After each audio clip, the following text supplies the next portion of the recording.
Selamat datang kembali di pembahasan kita. Oke, hari ini kita mau gali lebih dalam satu gagasan spesifik dari buku Beyond Order-nya Jordan Peterson.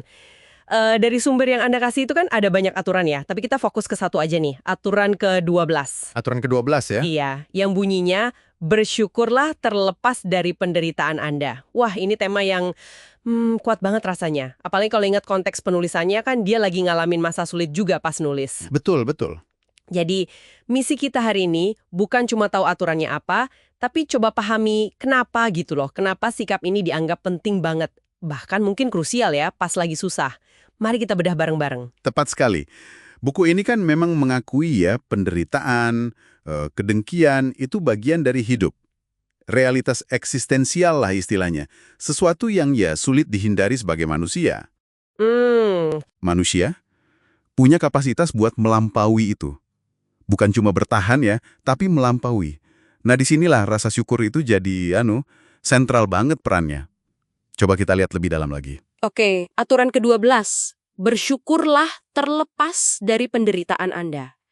Ini kalau didengar sekilas, jujur aja bisa kedengaran aneh. Aneh ya? Iya, mungkin agak bikin tersinggung malah buat sebagian orang. Gimana caranya coba bersyukur pas lagi, katakanlah kena musibah besar? Apa ini semacam denial gitu? Atau naif? Tapi kayaknya sumber kita ini ngarahinnya beda ya. Benar, benar.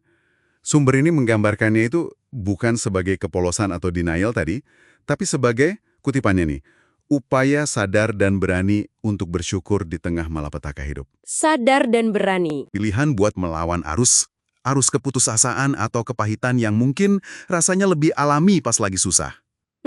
Masuk akal. Argumennya, sikap ini tuh secara strategis bikin kita lebih siap menghadapi badai hidup, gitu. Ini bukan berarti kita pura-pura nggak sakit ya, tapi lebih ke memilih untuk nggak membiarkan kepahitan itu meracuni semuanya. Pandangan kita ke diri sendiri, ke dunia, ini keputusan sadar lah buat tetap cari yang baik. Oke. Penjelasan yang menarik nih. Jadi bukan denial, tapi lebih kayak pilihan strategis ya. Nah, buku ini kan juga nyinggung soal respon lain ya, terhadap penderitaan. Tadi Anda sebut kepahitan. Ada juga kan pandangan yang lebih ekstrim, kayak antinatalisme itu. Betul. Yang bilang kalau melahirkan itu salah karena hidup pasti ada penderitaannya. Nah, terus gimana sumber ini membedakan rasa syukur ini sama pilihan-pilihan yang katakanlah lebih gelap itu? Kontrasnya cukup jelas sih di sini. Sumbernya berargumen kalau memilih pahit atau jalan destruktif lainnya, itu ujung-ujungnya malah memperburuk keadaan. Oh ya, gimana tuh logikanya? Logikanya gini, kalau alasan kita buat berlaku buruk itu karena kita anggap hidup ini buruk, nah tindakan buruk kita itu kan malah nambahin keburukan hidup itu sendiri. Jadi kayak lingkaran setan gitu, nggak rasional jadinya. Iya juga ya. Sebaliknya, rasa syukur, bahkan syukur yang muncul di tengah duka nih, itu dilihat sebagai penegasan dasar. Penegasan kalau menjadi, maksudnya keberadaan itu sendiri, existence pada dasarnya itu berharga, layak dijalani, meskipun banyak susahnya. Jadi semacam keputusan fundamental ya? Betul. Ini cara buat secara sadar mengakui apa yang masih kita punya, sekecil apapun itu, dan potensi yang mungkin masih ada.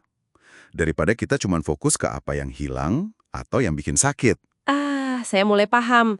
Jadi ini bukan soal maksa senyum gitu ya pas lagi sedih banget, tapi lebih ke ngambil sikap yang beda terhadap kenyataan pahit itu sendiri. Kayak kita tahu gelas ini mungkin cuma setengah isi, bes kan mungkin retak, tapi kita pilih fokus ke air yang masih ada sambil tetap sadar sama retakannya itu. Gimana? Analogi itu cukup pas ya. Ini tentang mengakui semua realitas, termasuk yang gelap, yang sulit, tapi nggak membiarkan kegelapan itu jadi satu-satunya respons kita. Nah, ini nyambung banget sama tema lain di buku ini soal cari makna lewat tanggung jawab. Oh iya, tanggung jawab ya. Iya.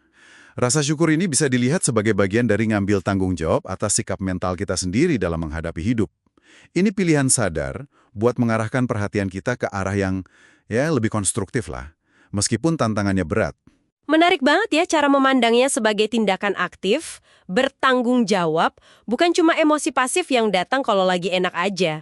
Jadi, kalau kita coba simpulkan nih dari pembahasan kita, inti aturan ke-12 ini, rasa syukur di tengah derita itu bukan tanda lemah atau nggak tahu apa-apa. Bukan sama sekali. Malah sebaliknya ya, ini pilihan sadar yang butuh keberanian, butuh kekuatan.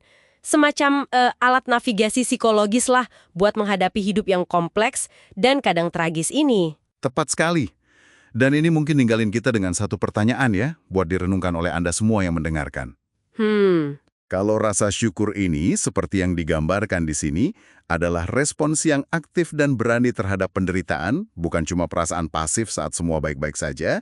Nah, gimana cara pandang ini bisa, mungkin, mengubah pendekatan Anda sendiri saat menghadapi tantangan, baik yang besar maupun kecil, dalam hidup Anda? Sesuatu untuk dipikirkan lebih lanjut mungkin.